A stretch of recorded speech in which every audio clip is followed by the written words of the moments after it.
They tell you that you'll never make it, or that you dream too much. If anyone ever tells you you're too much anything, or not enough anything, well, what they think means nothing. A message from the U.S. Navy, where we believe the only way to grow is to rise to the challenge. Okay, I know it's the law. I can read. Doesn't mean I have to agree with it. There's no way out, man. The risk is just too great. Are you sure it's on the list? It's not too hard to find out. Yeah, I know it's on the list, but it was legal to own when I bought it. Then what's the big deal? Register it. You register your truck, don't you? If you register it, it's legal. If you don't, it can be a heavy fine or even jail time. Register it, man. Why make a legal gun illegal? Owners of legal assault weapons have been given a forgiveness period to register their weapons.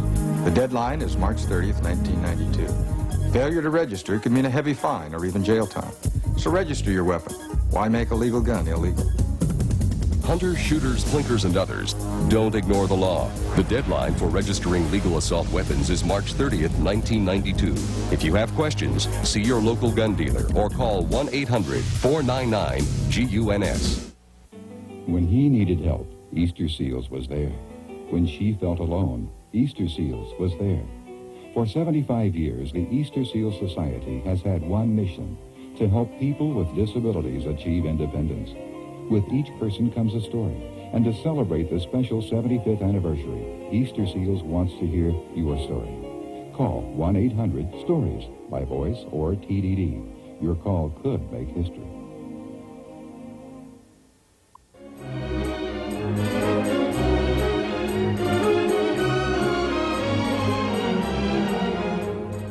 We're talking with Barack Obama, author of Dreams from My Father, A Story of Race and Inheritance, published by Times Books. Barack, before the break, I mentioned friends of your generation who, Wall Street, and we should tell our friends in the audience that you did take time away from Chicago to go to Harvard Law School, where you became president of Harvard Law Review. That's right. I hate saying first black, but it's in the book. And whatever, you were a leader who was elected. Right. You didn't go into Wall Street. You've gone back to Chicago and civic rights, civil rights. Right. You know, I'm currently a practicing civil rights lawyer, which means that I get involved in a whole range of different issues that touch on issues of race. And I do voting rights. I do employment discrimination law. Well, NAACP Legal Defense Fund had really been one of the pioneers in that field. Right. Well, in fact, and we do some work with LDF, certainly on voting rights, as well as some of our employment discrimination work. Well, you know, one thing that's interesting about the current debate surrounding affirmative action is how little attention is paid to the difficulties in prosecuting employment discrimination. If you listen to the debate, you would think that you walk into any major corporation, and there are all these black folks there doing great, and all these Latino folks doing great, and Asian Americans are running everything. And the truth of the matter is... And some of them are women. Right.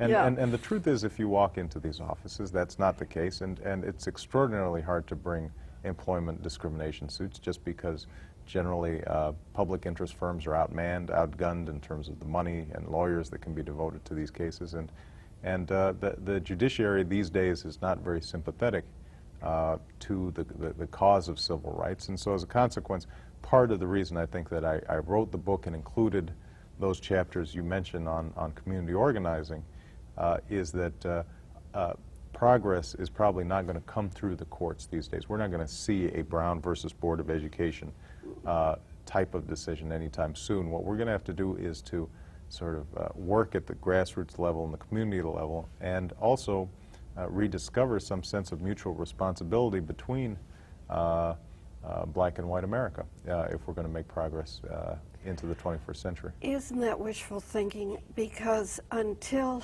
economics are liberalism seems to fly out the window when people are nervous about their economy. Well, you know, I think that is true. What I do think, though, is that there is the possibility of building common ground around an economic agenda that would be good for all people. And you know, the problem we have, and this is why the race card can always be played, is that basically we live where blacks and whites are strangers to each other. We don't know each other's stories. We don't have a sense that we have so much in common. And you know, I tell an interesting story. Actually, it's not in the book, but when I got married, I invited Tutu, my grandmother, this little old white lady, out to the south side of Chicago to my mother-in-law's house. And so my grandmother walks in. It's all black people in the room, and she's, you know, the only white person there except for my mother. And she's feeling a little nervous and a little out of place, and she suddenly sees this table set with fried chicken and succotash and you know, a Jello mold and all the things, and suddenly she realizes that, you know, she has a culture that she's sharing with all these people, just as her grandson is now going to be sharing a family with these folks, and there's a sense of recognition there, and I think that we can build a progressive politics. Oh, there's a lovely scene at the wedding where she puts her arms around two of the children and said, well, these are my two new sons or daughters there. Right.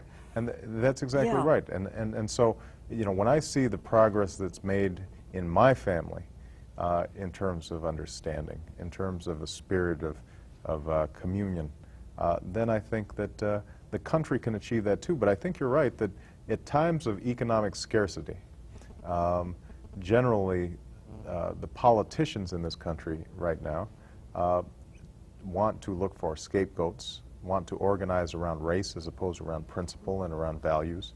And I think that's a mistake, and I think that can be countered, but it's going to require the kinds of grassroots mobilization and the kinds of work at a local level that I think I talk about a lot in those chapters on Chicago. Wonderful man there, Reverend Wright. Right, and who is my pastor, and he is a wonderful man. And I think that's an example of he's a pastor of a large congregation in Chicago. And one of the interesting things that I discover in my journey to discover what my identity is and who my father is also discovering sort of my own faith, which is not necessarily a traditional faith. I don't come out of an institutionalized religious setting, but what becomes important to me as I work with churches in the south side of Chicago and low-income neighborhoods is to realize that, you know, all the stories and songs of the church, you know, the hope that is embodied in the church, the sense of liberation that is embodied in the historically African-American church is really something that moves me deeply, and I think is probably the main pillar around which a lot of inner cities communities are going to be built. And Reverend Wright, my pastor, who I speak about in a chapter in the book, I think represents the best of what the black church has to offer. Barack, I can't escape without asking about the trip to Kenya. Right. And meeting all of the relatives, all your half-brothers and sisters, and especially the wonderful sister, Alma.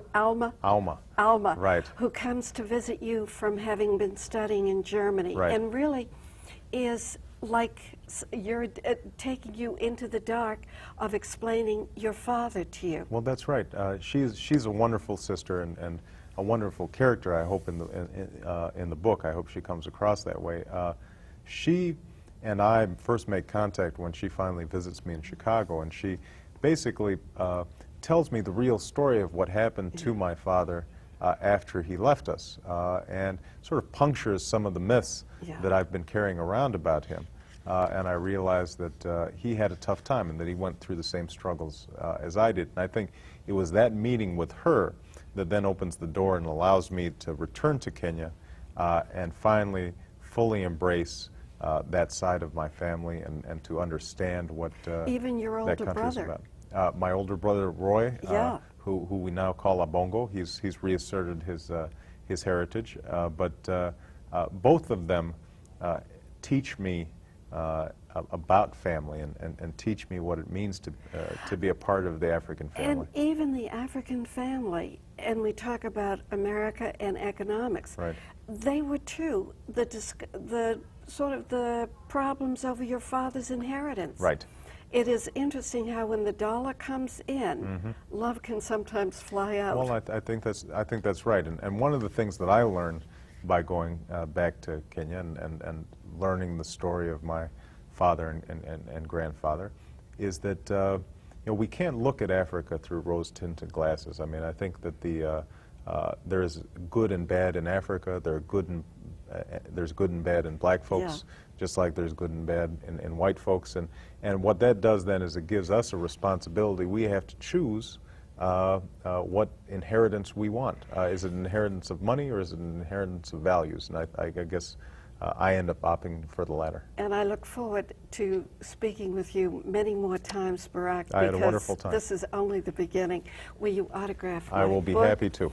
And if you would like a copy of our publication, Good Books, send me a stamped, self-addressed envelope to Good Books, P.O. Box 69, 1640, Los Angeles, California 90069. Look for our column in California Press Bureau newspapers and support your local library. It is still our finest institution in America, and there's a place for everyone in the public library, and we'll see you next time. Thank you very much. Thank you. Barack. I had a wonderful time. Thank you. Thank you.